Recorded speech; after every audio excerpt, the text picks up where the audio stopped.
Hi guys, and welcome back to World of Tanks, and it's the Kraft's Panther revisit, and it's not a great deal that's changed with this one. I've been meaning to try and get this up for a few days now, but for those of you that don't follow me on Twitter, basically I had no electric Tuesday because the circuit breaker kept tripping. Turned out it was a fault with the kitchen light, so then we got that sorted late on in the day. And my mother-in-law is back in hospital, so sort of visiting yesterday and what have you, so just been quite busy, so I'm going to try and catch up today. But anyway, Kraft's Panther revisit. Yep. Like I say, not much has changed with the Kraft itself. It did receive a small buff to its frontal hull armour, and that seems to be the only thing that I've seen that's changed. But other things have received buffs, which have sort of inadvertently affected the sort of differences and the little things that made this a bit more, I don't know, a bit more special. I don't know if it's the right word, but made it different to the Tech Panther.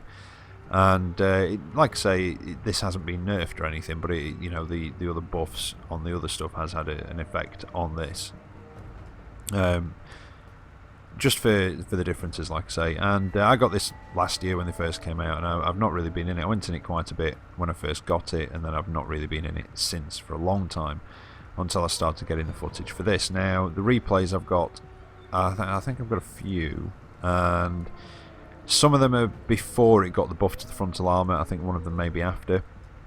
But I've definitely kind of lost my touch in this. For those of you that have seen my original Kraft's Panther review, I think I had a pretty decent game in one of the replays that I did in that, and I've kind of lost my touch a little bit. But they're sort of average games that I'm going to show you. But I completely destroyed my damage standing on it, and I've sort of been crawling back up the listings, or up the sort of percentages, and I can't remember if I've got it back now or if I might have just lost it again by having an awful match, making a very, very silly mistake. But anyway, on to this. It's got standard matchmaking, so it does see up to tier 9, just like a normal Tech Tree one would. And it's kind of a mix of, well, I say mix, it's sort of various elements from the Tech Tree one, so it's very much swings and roundabouts in terms of what it was like against the Tech Tree one. But one of the things that this always had was it had a higher top speed than the Tech Tree Panther, but a smaller engine, so, you know, smaller or lower power to weight ratio with that smaller engine, but it did have a higher top speed. That's now changed, not because anything's happened to this, but because the Tech Tree Panther received a buff to its top speed to bring it in line with what this is. So again, it's kind of reduced that sort of difference. But you've got the top gun on the stock turret, which is good and bad in both things. It means you've got reduced turret armor, but you have increased turret traverse. So it's, again, like I say, very much sort of swings and roundabouts. So there were some slight differences. I'm not really going to go into much of them. I'll have a very quick look. You do have the smaller engine, like I say, 700, which is bigger than the stock engine on the Panther, but not as good as the top one, which I think is 850 or 860, something like that. Same as the same sort of stats as the Top Gun, 12.5 rounds a minute, 198 pen, which is awesome. The Panther's always had awesome penetration for a tier 7 medium, but it's just the damage which is very low, and it sort of just feels like you're picking away at the health, especially the higher tier stuff. It almost feels like you're not doing anything. You really do have to keep that gun firing. So in the higher tier matches, play the supporting sniper role. It's got the accuracy at 0.32 to hit targets fairly reliably and hit weak spots. And like I say, with 198 pen, you don't tend to have to use much premium ammo, even in tier 9 matches, especially with that accuracy. But you do have 244 to fall back on for your premium ammunition. Like I say, the turret traverse is now the main thing with this. That is your main sort of difference. You do get slightly lower view range as well. I'm not going, like I say, I'm not going to go into all the details and everything, because I've got the Kraft's Panther review that I've already done. That I've done that in. But where's the normal Panther? There we go. So yeah, 26 on the normal Panther as opposed to 30 on the Kraft's Panther, and that is basically your main benefit. You do get an extra couple of degrees on the hull as well, but that essentially just kind of makes up for the sort of smaller engine power, because engine size and power to weight ratio, I think, does go towards your traverse to a degree, if I remember rightly. So I don't know, it's kind of like, I don't know, almost by buffing the Tech Tree Panther, they have taken away from the Kraft's Panther with regards to that extra bit of top speed, because it's now not there. So essentially with the Krafts now, you do just have a lesser version of the Tech Tree one, albeit with better traverse on, considerably better traverse on the turret at 38 degrees, sorry, not 30. So that is, far better turret traverse, but you have lost that armor, you see, as well. So I don't know. I'm not saying that the Tech Tree Panther shouldn't have received that extra top speed boost, to bring it in line with this, but maybe they should have done something else with this as opposed to just give it an extra 5 degrees on the front. I don't know what. Maybe giving it a slightly bigger engine, something like that, just to... I don't know. I mean, it doesn't want to be too good, but maybe a slightly bigger engine just to make up for the fact that they've now sort of not taken away from this, but given the normal Panther that speed boost. Like I say, it's kind of taken away from what made this a little bit special. But never mind. Skill wise, well, if you buy the Krafts, you get the conservation skill with Karl Kraft, which gives you a small percentage chance to basically regain any consumable that you use in a battle. You don't get that if you earn it, however. And I've got repairs on there, Sixth Sense, camouflage, and I'm just training up situational awareness. And like I say, I've not really been in this for quite a few months. Maybe I had the odd game in it, but not really been in it. So I have kind of lost my touch a little bit with it. And that's why my crew isn't particularly well skilled. It will be getting better now, because this is now the crew I use on my Panther 2, and he's going on to the E50 and E50M, whichever order it is, I can never remember. So they will be getting slightly better, but that's a good starting point. And generally it's pretty much your sort of standard medium skills for this one, really. Again, I sort of went through all that in the original review. Equipment wise, I don't think I've changed since I originally did it. I've got coated optics, gun lane drive, gun rammer, standard medium setup for myself, and it's a pretty good one as well, because your coated optics are always useful, especially on something like a Panther, which is not too bad when it's top tier against the lower tier stuff. It can bounce a fair amount off its front, but when it's not, you're best off staying back, trying to outspot your enemies as well. Supplies are nice and cheap, 109, 2,898 for your shells. And again, there's not a great deal I really need to say about this one. A lot of it's in the original review. I'll have a quick look through these. Power to weight ratio 16.33, which again is smaller than the normal Panther. 55 km/h top speed, which is now the same as the normal Panther. 20 in reverse, 20% chance of fire. Big old engine at the back. The layout is pretty much the same. 8 degrees of gun depression on the front, but only 18 of elevation. Something else worth mentioning as well, I think in my original review, I did say that this, like the other Panthers, you can't get the full gun depression over the front of the tank. You could, and you can. And I think they may have changed that as well on the Tech Tree one. I've not been in the Tech Tree Panther 1, but I seem to remember the Panther 2, and I could be getting completely mixed up here, but I seem to remember the Panther 2, you couldn't get full gun depression over the front of the tank, and I'm pretty sure you can now, although I've only been in it once or twice since the update. So I don't know if that's the same with the normal Panther. I really couldn't say. And again, I might just be getting a bit mixed up, and it was the normal Panther you couldn't get over the front of, and the Panther 2 you might always have been able to, but it does seem like you can now over the front, which is a bit odd. Again, I'm not really going to go too much into these. Terrain resistances aren't too bad, 1.2 and 2.3. And I mean, generally with the Kraft it's not bad, but the Panthers are a sort of in my opinion, I think they're a bit of an acquired taste. They're not like other mediums in a way, or not like a lot of the other mediums in the game, so they are a little bit more of an acquired taste. But if you are wanting a medium, this is basically the only choice you've got to earn for the monster tanks. This is the only medium there is. But it does have some very good bonuses on it as well. Oh, concealment has changed as well, I believe.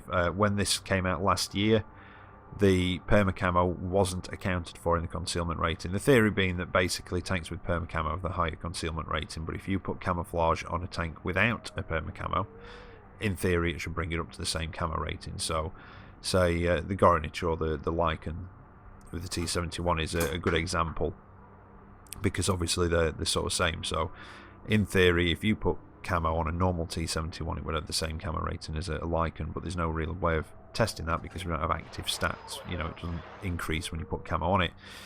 I'll go on about the bonuses in a minute.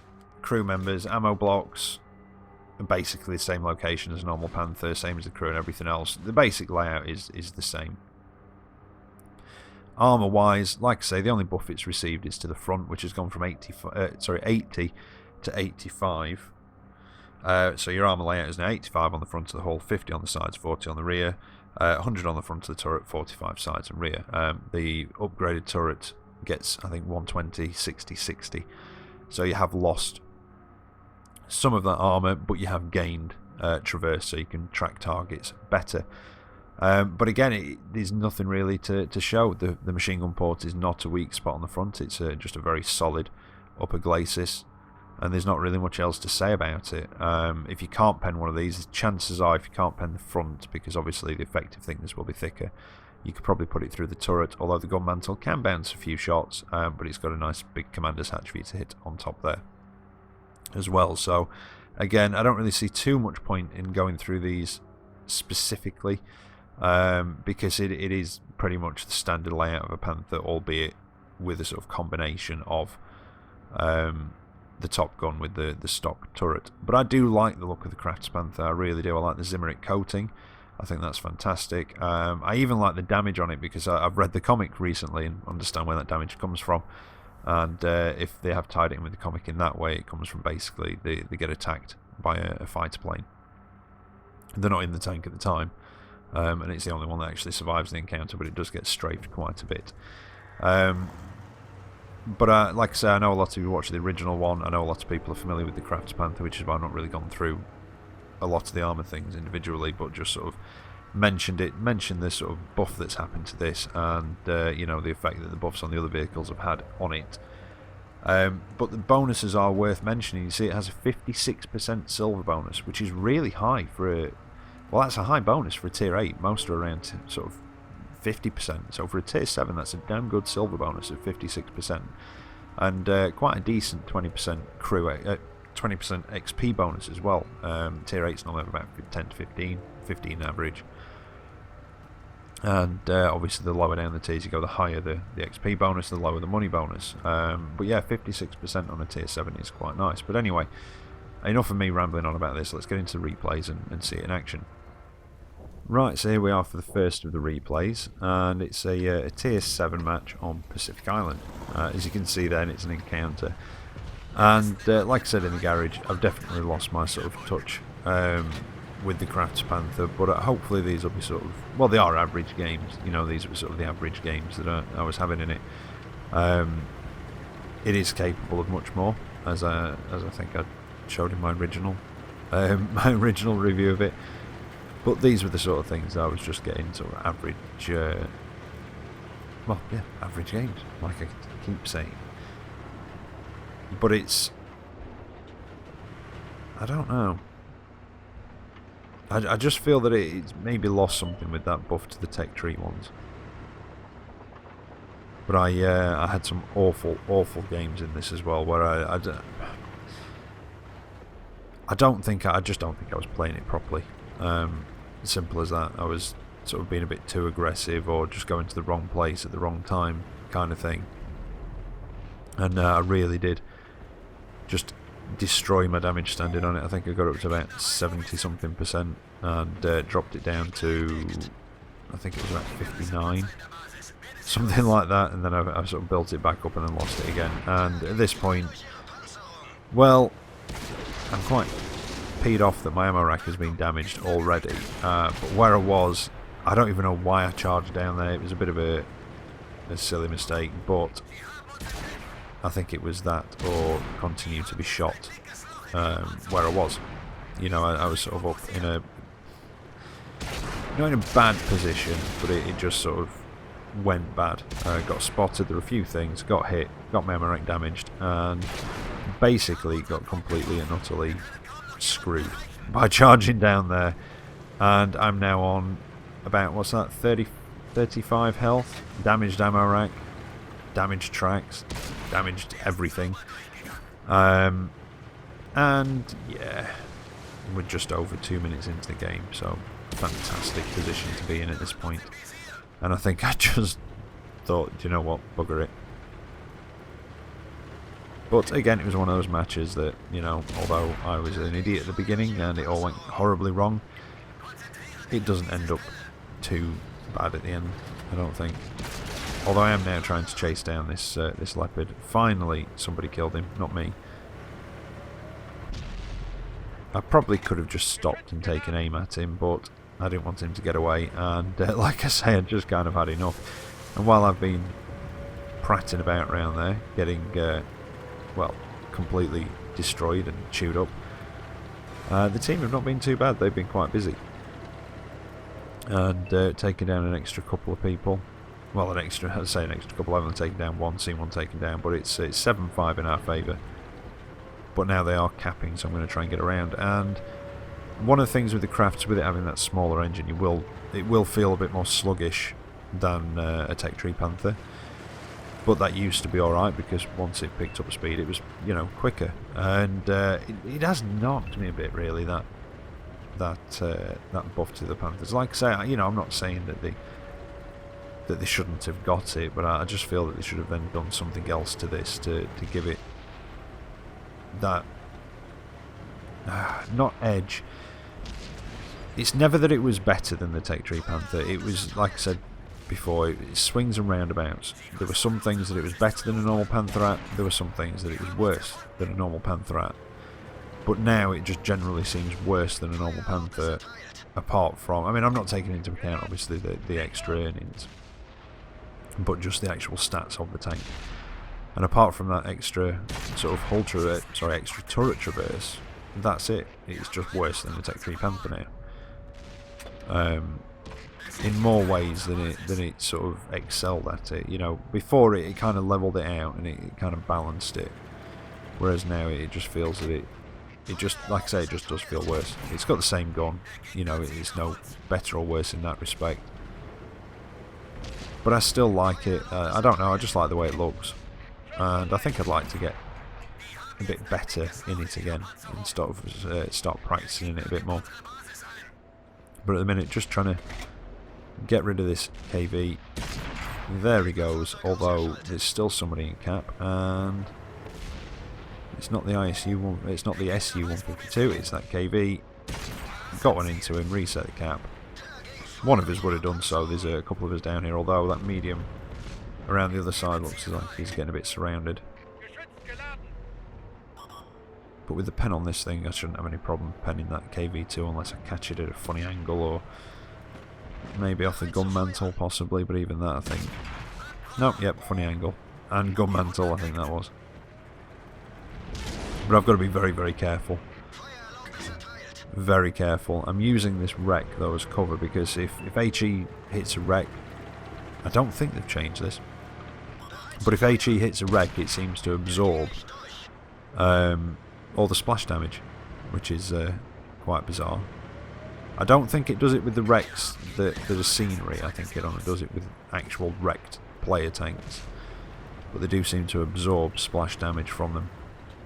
I've been sat next, you know, an arty shell's hit one right next to me before and I didn't take any damage, so whether that's changed or not, I'm not too sure. But I still just used that wreck as a bit of cover from the KV, hoping that it'd hit that and I wouldn't take any splash, and I didn't. So not a bad round. Defender, steel wall, a bit of a very poor start, very foolish manoeuvre, and then had to do the rest of it with a damaged ammo rack, which was frustrating, but its rate of fire is not bad anyway, so it wasn't too bad. Didn't come top in that one. I'm assuming, I never checked actually, but I'm guessing, well, the tier 6, obviously you get more XP for damaging stuff higher, and I would imagine they got a lot more assisted than I did as well, so well done to them both. But yeah, not a great match, but it just gives you an idea of what the Panther can and can't do, or what the Krafts can and can't do. And another tier 7 match for you, but again, like I say,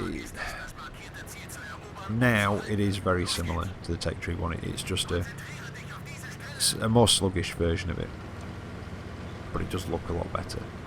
And I don't know,